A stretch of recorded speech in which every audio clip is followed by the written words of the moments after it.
বন্ধুরা সবাই কেমন আছো? আশা করছি সবাই ভালো আছো, সুস্থ আর স্বাভাবিক আছো। আর আমি তো খুব ভালো আছি, আর তোমরাও সকলে ভালো থেকো।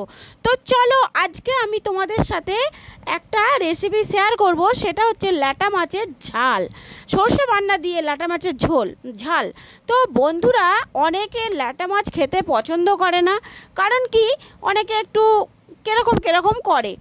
তো তোমরা যদি একবার এইভাবে রান্না করে ল্যাটা মাছ তোমরা এইভাবে রান্না করে খাও, তাহলে তোমাদের মুখ ছেড়ে যাবে, আর প্লাস তোমরা বারবার খেতে ইচ্ছা করবে। তো গরম ভাতের সাথে ল্যাটা মাছের ঝাল যদি করে খাও তো দারুণ লাগবে। তো বন্ধুরা দেখো, আমি এখানে ল্যাটা মাছ নিয়েছি 6-7টার মতো হবে।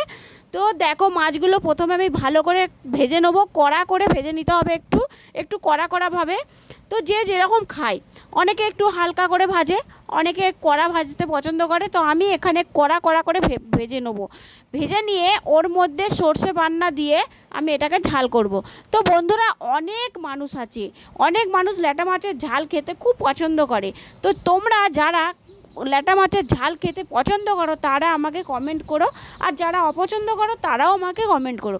তো বন্ধুরা দেখো, মাছগুলো আমার ভাজা হয়ে গেছে। দেখো কত সুন্দর লাগছে মাছগুলো, একটা প্লেটের মধ্যে আমি নিয়েছি, আর দেখো কত সুন্দর লাগছে দেখো।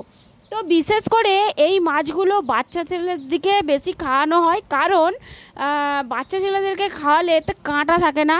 তো কিছু হলেও একটু উপকার আছে।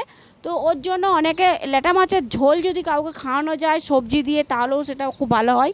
তো এবারে চলো, আমি কড়াইতে তেল দিলাম, তেলের সাথে আমি গোটা জিরে আর তেজপাতা 1 টুকরো দেবো, আর গোটা জিরে 2টি দেবো, দিয়ে এটাকে ভাজবো। আমি কিন্তু শুকনো লঙ্কা এখানে দিচ্ছি না। এবারে পেঁয়াজ দেবো, পেঁয়াজটাকে ছোট করে কুচি করে কেটে নিয়েছি। এবারে পেঁয়াজটাকে দিয়ে দেবো, পেঁয়াজটাকে লাল করে ভাজা করব। লাল করে ভেজে আসার পরে আমি সর্ষে বান্নাটা দিয়ে দেবো। তো সর্ষের মধ্যে তোমরা দেবে, তোমরা যে যেমন পারো দিতে পারো। তো আমি এর মধ্যে গোটা জিরে দিয়েছি 2টি, সামান্য পরিমাণ গোটা জিরে দিয়েছি, সর্ষে দিয়েছি 2টি, আর দিয়ে বেটে নিয়েছি। আর তোমরা চাইলে পেঁয়াজ মিক্সিতে বেটে নিতেও পারো, আবার অনেকে কড়াইতেও দিতে পারো। তো আমি 2 রকম দিচ্ছি না, আমি 1 রকমই দিয়েছি। তো দেখো, এই দেখো আমার মশলাটা বেশ কত সুন্দর বাটা হয়ে গেছে, একদম মিহি করে আমি সর্ষেটাকে বেটে নিয়েছি। কারণ মিহি করে না বাটলে এটা হচ্ছে রয়ে থাকে, খচখচে মুখে আটকে থাকে। তো ওর জন্য মিহি করে আমি মিক্সিতে বেটে নিয়েছি দারুণ করে। তো দেখো, আমি আস্তে দেলে দিলাম। তো মশলাটাকে বেশি খড়ানো চলবে না, বেশি খড়ালে ভালো লাগবে না, টেস্ট হবে না।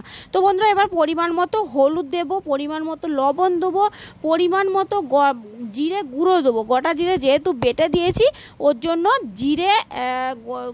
গুঁড়ো জিরে দেবো, আর গোটা জিরে ফোড়নে দিতে হবে, নাহলে ভালো লাগবে না। তো চলো, এই দেখো মশলাটাকে কষে নেবো অল্প আছে, জোর আছে কষালে ভালো লাগবে না। তো অল্প আছে, আঁচটাকে হালকা করে বাড়াবো আর কষবো, আবার আস্তে করে বাড়াবো, আবার কষবো, এইভাবে করব। তো এবারে চলো, দেখো মশলাটা কষানো হয়ে গেছে, আর আমি একে মাছগুলো দিয়ে দিচ্ছি। এই মাছগুলো দিয়ে আধা ঘন্টার উপর কম আঁচে ফোটাতে হবে, কারণ কি অল্প ফোটালে ভালো লাগবে না। তো ওর জন্য একটু আধা ঘন্টার ওপর ফোটাতে হবে। দেখো বন্ধুরা, কত সুন্দর লাগছে খেতে, একদম খেতে ইচ্ছা করছে। এটা তোমরা যদি গরম ভাতে এরকম করে তৈরি করে তোমরা গরম ভাতে খাও, তাহলে তোমাদের কোনো তরকারি লাগবে না, এক তরকারিতেই ভাত খাওয়া হয়ে যাবে। দেখো বন্ধুরা, তো আর শেষকালে 2টি কাঁচা লঙ্কা দিলাম ফোড়নে, কারণ যত মাছটা ফুটবে, যত আস্তে করে ঢিমি ফুটবে, তত কাঁচা লঙ্কাটা থেকে আস্তে করে কাঁচা লঙ্কাটাও নরম হবে, আর কাঁচা লঙ্কাটা আর মশলাটাও বেরোবে, মানে কাঁচা লঙ্কার বীজগুলো গলে যেতে ঝাল হবে, আর খেতে দারুণ লাগবে। আর নামানোর সময় তোমরা একটু কাঁচা সর্ষের তেল দিয়ে নামিয়ে নেবে, দেখবে দারুণ লাগবে, একদম ফাটাফাটি লাগবে। তো চলো, তোমরা সবাই ভালো থেকো, সুস্থ থেকো, আর শুভ দুপুর সবাইকে, আর সবাই ভালো থেকো। তো চলো, টাটা। আর আমি একটু পরে এবারে নামিয়ে নেবো। দেখো মোটামুটি হয়ে এসছে, আর এই দেখো এবারে আমি নামিয়ে নেব। তো চলো, সবাইকে টাটা, সবাই ভালো থেকো, সুস্থ থেকো, আর খুব আনন্দে থেকো।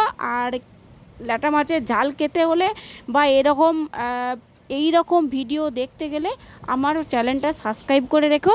তো চলো সবাইকে টাটা, সবাই ভালো থেকো, টাটা।